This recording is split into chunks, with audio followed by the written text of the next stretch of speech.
नमस्कार, मैं राकेश कुमार। जीएसएनजी के वर्ल्ड में आपका स्वागत है। आज हम राज्यपाल से संबंधित एक महत्वपूर्ण टॉपिक पर चर्चा करेंगे और यह जानेंगे या जानने की कोशिश करेंगे या इस मुद्दे को उठाएंगे कि क्या आम जीवन में जो बेहतर लोग हैं, आम जीवन में जो बेहतर कर रहे हैं और सामान्य लोग जो बेहतर कर रहे हैं, जो समाज को एक दिशा दे रहे हैं और देश के निर्माण में लगे हुए हैं, लेकिन उनके पास न तो कोई राजनीतिक रसूख है और न ही कोई प्रशासनिक पकड़ है, क्या वैसे व्यक्तियों को राज्यपाल के रूप में नियुक्त नहीं किया जाना चाहिए? वैसे में जबकि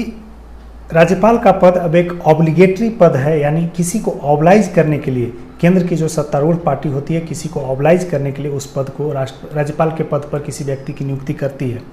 वैसी स्थिति में अगर सामान्य जीवन से लोग जुड़ें और वैसे लोगों को राज्यपाल यानी संवैधानिक प्रमुख के पद पर जो है बैठाया जाए, तो उस स्थिति में न सिर्फ लोकतंत्र की मजबूती होगी बल्कि सामान्य लोगों के बीच में लोकतंत्र की पकड़ होगी और एक पहचान भी बनेगी लोकतंत्र में सामान्य लोगों का जुड़ाव हो रहा है। हाल के वर्षों में ऐसा देखा गया है कि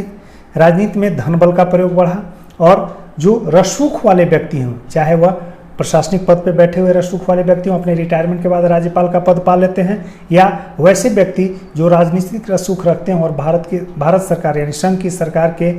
जो प्रधान है या उस सत्तारूढ़ दल के जो लोग हैं उनसे अच्छा टर्म है, तो ऐसी स्थिति में उन्हें राज्यपाल नियुक्त कर दिया जाता है। और हाल के वर्षों में तो यह भी देखा गया है, जो हायर जुडिशियरी के रिटायर्ड जजेज हैं यानी सुप्रीम कोर्ट और हाई कोर्ट के जो रिटायर्ड जजेज हैं वह भी राज्यपाल के रूप में नियुक्ति पा रहे हैं। तो वैसी स्थिति में क्या केवल रसूख वाले व्यक्ति ही राज्यपाल बनेंगे या वैसे सामान्य व्यक्ति जो कि अपने क्षेत्र से अपने कार्य में यानी सामान्य जीवन में जो अपने कार्य हैं या उनके जो कार्य हैं वह समाज के लिए दिशा देने वाला है, राष्ट्र के निर्माण में एक भागीदार बनता है, लेकिन उनके पास कोई किसी तरह का रसूख नहीं है जिसकी वजह से वे लॉबिंग करके या किसी तरह से राष्ट्रपति के जो है प्रसाद के रूप में राज्यपाल बन सके। तो हम आज इसी विषय पे चर्चा करेंगे कि क्या वैसे व्यक्तियों को जो सामान्य जीवन में बेहतर कर रहे हैं और समाज को दिशा दे रहे हैं, समाज को एक जो है नई रोशनी पैदा कर रहे हैं, क्या वैसे व्यक्तियों को राज्यपाल नहीं बनाया जाना चाहिए? तो इससे पहले कि हम चर्चा शुरू करें, आइए जानते हैं कि भारत के संविधान में राज्यपाल नियुक्ति के प्रावधान क्या हैं और किन शर्तों के अधीन राज्यपाल नियुक्त किया जाता है। भारत के संविधान में राज्यपाल का पद जो है संवैधानिक पद है, यानी संविधान के निर्माण के साथ साथ ही जुड़ा हुआ है। यह राज्य में संवैधानिक राज्यपाल जो है गवर्नर राज्य में संवैधानिक प्रमुख के रूप में कार्य करते हैं। और भारत के संविधान के भाग 6 में पार्ट 6 में आर्टिकल 1532 167 में जो है राज्य की कार्यपालिका का जिक्र है, उल्लेख है, और उसमें प्रमुख रूप से जो है 4 पद आते हैं राज्य की कार्यपालिका के तहत। पहला पद गवर्नर या राज्यपाल का आता है, दूसरा पद चीफ मिनिस्टर्स का आता है यानी मुख्यमंत्री का आता है, तीसरा पद काउंसिल ऑफ मिनिस्टर्स का आता है जो कि राज्य में मुख्यमंत्री को सलाह देते हैं और उन्हीं के सलाह पर राज्य में मुख्यमंत्री जो है शासन चलाते हैं। फोर्थ जो पद है वह एडवोकेट जनरल ऑफ स्टेट का, राज्य के महाधिवक्ता का पद आता है। वैसी स्थिति में आप यहाँ देख रहे हैं कि राज्यपाल जो है वह राज्यों का संवैधानिक प्रमुख होता है, constitutional head of the state होता है, और राज्य की जो कार्यपालिका शक्तियां होती है पूरी तरह राज्यपाल में निहित होती है। तो क्या पूरी तरह से राज्यपाल में जो राज्य की कार्यपालिका शक्तियां निहित होती है, इसका मतलब यह तो नहीं कि राज्यपाल ही राज्य की कार्यपालिका को चलाएगा, नहीं राज्य का शासन पूरी तरह से चलाएगा, नहीं। यहाँ पर इसका मतलब यह है कि इसके नाम पर, राज्यपाल के नाम पर, राज्यपाल पद के नाम पर राज्य की कार्यपालिका की सारी शक्तियां संचालित की जाएंगी और वह संचालक होगा, वह संचालन का जो कार्य है वह राज्य के मुख्यमंत्री के द्वारा किया जाएगा। और मुख्यमंत्री जो है राज्य में जनता द्वारा निर्वाचित प्रतिनिधियों के बीच से चुने गए होते हैं और यह जो है राज्य द्वारा राज्य के जो विधानमंडल है उसके सदस्य भी होते हैं। उस स्थिति में यहाँ पर आप 2 तरह के कन्फ्लिक्ट की स्थिति देख सकते हैं, एक कॉन्स्टिट्यूशनल हेड के रूप में राज्यपाल की भूमिका और यहाँ पर जो है वास्तविक रियल हेड के रूप में, जो स्टेट के रियल हेड के रूप में चीफ मिनिस्टर्स की जो भूमिका है उसमें कई बार तल्खियाँ पैदा हो जाती हैं। आपने जो एक समय आपने देखा होगा, एक समय आपने सुना भी होगा, पूरी चर्चा में थी, जब माननीय सुंदर सिंह भंडारी यहाँ राज्यपाल थे बिहार में। उस स्थिति में माननीय मुख्यमंत्री जो राबड़ी देवी थी, कई दफ़ा तल्खी इतनी बढ़ जाती थी कि अखबारों में छपता था कि यह सुंदर सिंह भंडारी नहीं है बल्कि छुछुंदर सिंह भंडारी। इसका मतलब कि यह जो पद है गवर्नर और मुख्यमंत्री के बीच का जो पद है उसके बीच में इतनी तलखी बढ़ जाती थी कि जो है इस स्थिति तक आ जाए। इसका मतलब क्या है कि मुख्यमंत्री यानी चीफ मिनिस्टर ऐसा सोचते हैं कि जो गवर्नर है जो कि सेंटर का भारत सरकार का रिप्रेजेंटेटिव स्टेट्स में होता है तो वह एक कॉन्स्टिट्यूशनल हेड के रूप में होता है और भारत सरकार के एजेंट या रिप्रेजेंटेटिव के रूप में होता है। तो इस स्थिति में कुल मिलाकर के जब राज्यों के सत्ता संचालन में शासन संचालन में जब मुख्यमंत्री के कार्यों में गवर्नर के द्वारा इंटरफेयर किया जाता है तो वैसी स्थिति में दोनों के बीच में तलखियां बढ़ जाती है, क्योंकि संविधान इन्हें सिर्फ जो है chief executive head of state के रूप में मान्यता देता है, जबकि प्रशासन का वास्तविक संचालन चीफ मिनिस्टर के जिम्मे होता है, मुख्यमंत्री के जिम्मे होता है। उस स्थिति में क्या गवर्नर का पद जो है वास्तविक हेड के रूप में रखा जाए या चीफ मिनिस्टर का पद जो वास्तविक हेड के रूप में रखा जाए? जब संविधान का निर्माण चल रहा था उस समय संविधान निर्माताओं ने इस पर काफ़ी विचार किया था, लेकिन सहमति बनी थी कि चूंकि संसदीय प्रणाली व्यवस्था को अपनाना है, उस स्थिति में राज्य में दो संवैधानिक प्रमुख को निर्वाचित कर देना, जो संविधान दो संवैधानिक प्रमुख को निर्वाचित कर देना कहीं से भी उचित नहीं होगा, क्योंकि सत्ता के दो केंद्र हो जाएंगे और दोनों में कॉन्फ्लिक्ट चरम पे हो जाएगा। इसलिए राज्यपाल का पद जो है राष्ट्रपति द्वारा नियुक्ति का होगा, जबकि मुख्यमंत्री का पद होगा वहाँ के सार्वभौम मत राज्य की जनता के द्वारा सार्वभौम मताधिकार से जो चुने हुए लोग होंगे, रिप्रेजेंटेटिव होंगे, उन्हीं में से एक मुख्यमंत्री की नियुक्ति मुख्यमंत्री चुना जाएगा और वही राज्य के सत्ता का राज्य के शासन का संचालन करेंगे। इस तरह से आप देख सकते हैं कि गवर्नर का पद जो है एक रिप्रेजेंटेटिव का है जो सेंट्रल गवर्नमेंट का रिप्रेजेंटेटिव स्टेट्स में है, दूसरा जो कॉन्स्टिट्यूशनल हेड का, इसी के नाम पर सारे सत्ता का संचालन किया जाता है राज्य में, लेकिन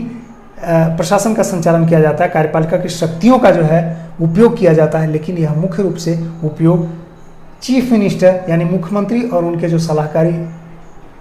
जो बॉडी है यानी काउंसिल ऑफ मिनिस्टर, राज्य की जो मंत्रिपरिषद है, वह करती है।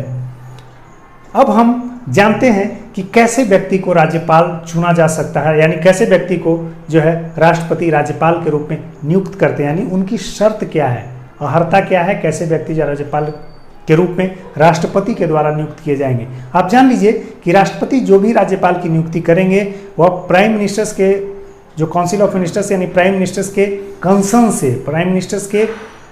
जो सिफारिश होगी उसी के अनुसार से राज्यपाल की नियुक्ति करेंगे। वैसी स्थिति में जो है इसकी पूरी संभावना रहती है कि जो भारत सरकार के आसपास यानी सत्ता के आसपास के जो लोग होते हैं उनको ऑबलाइज करने के लिए राज्यपाल का पद प्रदान है कि इस राज्यपाल की नियुक्ति के लिए दो शर्त कम से कम आपको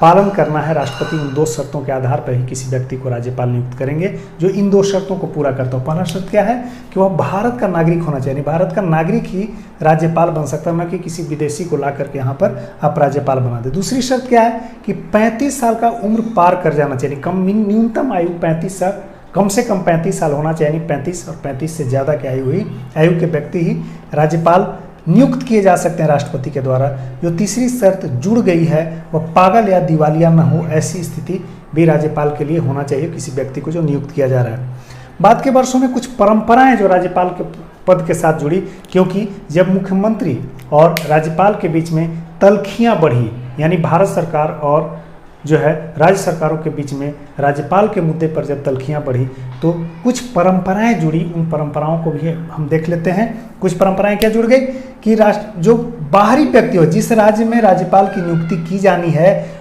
वहाँ का व्यक्ति वहाँ राज्यपाल नियुक्त नहीं किया जाए, यानी किसी अन्य राज्य के व्यक्ति को वहाँ का राज्यपाल नियुक्त किए जाने की एक परंपरा शुरू की गई। ऐसा इसलिए किया गया क्योंकि अगर वहाँ का कोई व्यक्ति राज्यपाल बनते हैं, जनरली क्या पॉलिटिकल पर्सन या प्रशासनिक अधिकारी वहाँ बनाए जाते हैं, तो उस स्थिति में अगर उस राज्य का व्यक्ति होगा तो वहाँ लोकल जो पॉलिटिक्स होगा उसमें इन्वॉल्वमेंट होगा और इस स्थिति में वह वहाँ के राज्य के मुख्यमंत्री के लिए या अपने दल जो अपनी पार्टी, जिस पार्टी से उस व्यक्ति का जो राज्यपाल बने हैं उनका कंसर्न होगा, तो उस स्थिति में वह जो है सत्तारूढ़ दल के जो मुख्यमंत्री होंगे उनके लिए एक परेशानी हो सकता है, कन्फ्लिक्ट का मसला हो सकता है। इसलिए एक परंपरा के रूप में इसे स्थापित किया गया कि वहाँ से बाहरी व्यक्ति को, यानी उस राज्य के बाहर के जो व्यक्ति हैं उन्हीं को राज्यपाल बनाया जाए। और दूसरा जो है नियुक्ति से पूर्व राष्ट्रपति राज्य से परामर्श लें, यानी वहाँ के मुख्यमंत्री से परामर्श लें कि अमुक व्यक्ति को वहाँ राज्यपाल बनाया जाए। इसमें आपकी क्या राय है? यानी कंसेंट लेने की एक जो है बाध्यता तो नहीं कहिए, लेकिन कंसेंट लेने की एक परंपरा की शुरुआत हुई। वैसी स्थिति में यह दोनों जो परंपराएं जुड़ी बाद के वर्षों में सिर्फ इसलिए जुड़ पाई क्योंकि जो conflict between chief ministers and governor था वह अपने चरम पे था, और उस स्थिति को मिनिमाइज करने के लिए भारत सरकार और राज्य सरकारों के बीच में जो तल्खियाँ थी उसको कम करने के लिए, क्योंकि 67 के बाद से जब केंद्र और राज्य में अलग अलग पार्टियों की सरकारें बनी तो उस स्थिति में गवर्नर वहाँ एक भारत सरकार के रिप्रेजेंटेटिव के रूप में जा करके राज्यों में मुख्यमंत्रियों के लिए एक सरदर्द बन गए। और कई बार आपने सुना होगा, अभी हाल फिलहाल के वर्षों में बिहार के मुख्यमंत्री जी श्री नीतीश कुमार ने कहा था कि राज्यपाल पद को ही समाप्त कर दिया जाना चाहिए।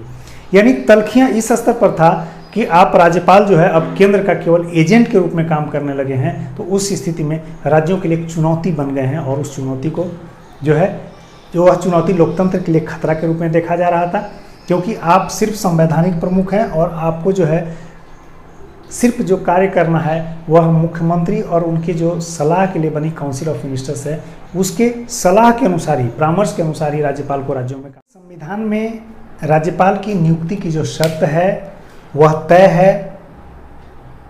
आर्टिकल 153 यह कहता है, उसमें उल्लेख है कि प्रत्येक राज्य के लिए राज्यपाल की नियुक्ति भारत के राष्ट्रपति द्वारा किया जाएगा, किंतु 7वां जो संविधान संशोधन अधिनियम 1956 में जो आया उस संशोधन में यह जोड़ा गया कि अगर राष्ट्रपति चाहें तो एक ही व्यक्ति को एक से ज़्यादा राज्यों के राज्यपाल नियुक्त कर सकते हैं। जैसे मान लिया जाए कि आपने देखा होगा जब केसरीनाथ त्रिपाठी यहाँ थे राज्यपाल, तो उन्हें पश्चिम बंगाल का भी राज्यपाल नियुक्त किया, यानी एक साथ दो राज्यों के राज्यपाल थे। योग्यता क्या है? संविधान में यह जिक्र है कि वह भारत का नागरिक हो, यानी राज्यपाल नियुक्त होने के लिए अनिवार्य शर्त है कि वह भारत का नागरिक हो, कोई भी व्यक्ति जो भारत का नागरिक होगा और जिसकी उम्र कम से कम 35 साल होगी, यानी 35 साल के उम्र से ज़्यादा का होगा। तीसरी जो शर्त होगी वह विधानसभा के सदस्य के रूप में, जिस सदस्य के रूप में निर्वाचन की योग्यता रखता हो। जो चौथी शर्त है वह किसी भी प्रकार का लाभ का पद धारण नहीं करता हो। जो लाभ के पद के निर्धारण का मसला है वह राज्य के विधान मंडलों का मसला है। वह जिन जिन पदों को लाभ का पद घोषित करेंगे वही लाभ के पद पे आएंगे, यानी विधानमंडल यह तय करेगा। 5, राज्यपाल की नियुक्ति राष्ट्रपति के द्वारा होती है, और राष्ट्रपति जो है वैसे तो अमूमन 5 साल के लिए किसी भी राज्य में राज्यपाल की नियुक्ति करते हैं, लेकिन भारत के संविधान के अनुच्छेद आर्टिकल 156(1) में स्पष्ट प्रावधान है कि राष्ट्रपति के प्रसाद पर्यंत, यानी जब तक राष्ट्रपति चाहेंगे तब तक कोई राज्यपाल अपना पद धारण करता है, यानी उसके कृपा पात्र के रूप में जो है पद धारण करता, उसी कालावधि तक पद धारण करता है। यानी जिस दिन राष्ट्रपति महोदय की कृपा हटी, राज्यपाल महोदय की भी कुर्सी गई। अनुच्छेद 156(2) यानी 156(2) में उल्लेख है कि अगर कोई राज्यपाल स्वेच्छा से चाहे कि हम त्याग पत्र देना चाहते हैं तो राष्ट्रपति के नाम संबोधित अपने त्याग पत्र में वह स्वेच्छा से पद को त्याग सकता है। तो ऐसी स्थिति में आप देख रहे हैं कि यह राष्ट्रपति के कृपा पात्र के रूप में जो है राज्यपाल के तौर पर, बतौर राज्यपाल के तौर पर राज्यों में इनकी राज्यपाल महोदय की नियुक्ति होती है। और राष्ट्रपति वैसे ही लोगों को नियुक्त करते हैं जो भारत सरकार, संघ सरकार के प्रधानमंत्री और उसकी जो सलाहकारी संस्था यानी काउंसिल ऑफ मिनिस्टर्स के प्रस्ताव के अनुसार से जो है राष्ट्रपति राज्यों में राज्यपाल नियुक्त करते हैं। वैसी स्थिति में एक मसला यह उठता है, तो क्या जब कृपा पात्र को ही बनाना है तो क्या पॉलिटिकल कृपा पात्र ही बने, या समाज के वैसे क्षेत्र के लोग जो पॉलिटिकल या राजनीतिक रसूख नहीं रखते हों, कोई खास प्रशासनिक रसूख नहीं रखते हों, लेकिन सामान्य जन जो कि अपने कार्यों से देश को, समाज को एक दिशा दे रहे हों, क्या वैसे लोगों को जो कई ऐसे उदाहरण आपने देखे होंगे जिसमें मुख्यमंत्री यानी किसी राज्य के निर्वाचित जो मुख्यमंत्री हैं और राज्यपाल के बीच में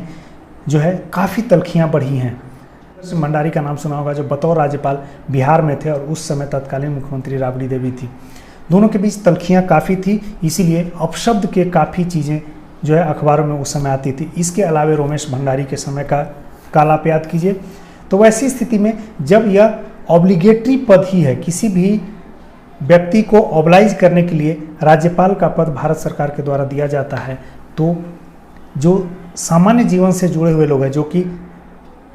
जो कि समाज को दिशा दे रहे हैं। जैसे अगर कृषि का क्षेत्र हो, क्योंकि भारत गांवों का देश है और यहाँ खेती किसानी से भारत की अधिकांश अर्थव्यवस्था चलती है, यानी भारत की अर्थव्यवस्था की जो संचालक शक्तियाँ हैं वह कृषि और एग्रो बेस्ड इकोनॉमी है। वैसे में जो अच्छे कृषक हों, पढ़े लिखे हों, जिनकी उम्र 35 साल हो, क्योंकि शर्त भी क्या है कि भारत का नागरिक होना चाहिए, उम्र 35 साल से पार हो,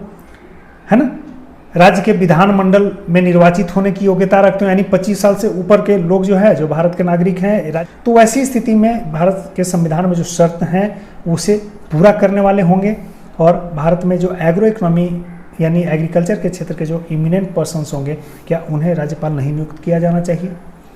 क्या कला के क्षेत्र के लोग, इसके अलावे जो कानून के क्षेत्र के लोग हैं, और कानून के क्षेत्र में भी वैसे लोग जो कि वकालत के पेशे से हों या गैर वकालत के पेशे से हों, लेकिन जो रिटायर हायर जुडिशरी के लोग नहीं हो, क्योंकि वे तो रसूख वाले लोग हैं जो कि किसी सूरत में राज्यपाल का पद जो है प्राप्त कर लेते हैं और राष्ट्रपति के प्लेजर से वे राज्यपाल का पद प्राप्त करते हैं। इसके अलावा कला हो गया, संस्कृति हो गया और इकोनॉमिक्स हो गए, जो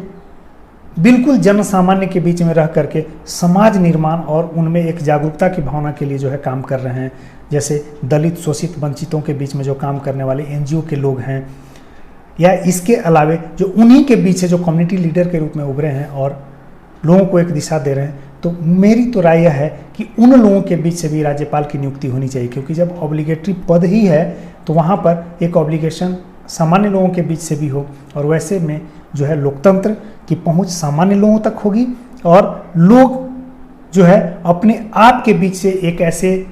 संवैधानिक प्रमुख को जाते देखेंगे पद पर, तो उनमें भी एक जो है जन आकांक्षा जगेगी, और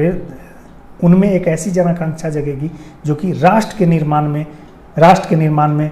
वे खुद को समर्पित कर सकेंगे और समाज को सही दिशा देने के लिए भी आगे आएंगे। इसके अलावा जो पहचान की संकट से जूझता हुआ जो समाज है, खास करके राजनीतिक स्तर पर जो दरकिनार की स्थिति है, खास करके तब जब धन और बल की राजनीति में जो है गुंजाइशें बढ़ी हैं, और उस स्थिति में अगर सामान्य लोग राज्यपाल के बतौर राज्यपाल संवैधानिक प्रमुख के पद पर जाते हैं, नियुक्त किए जाते हैं राष्ट्रपति द्वारा, तो यह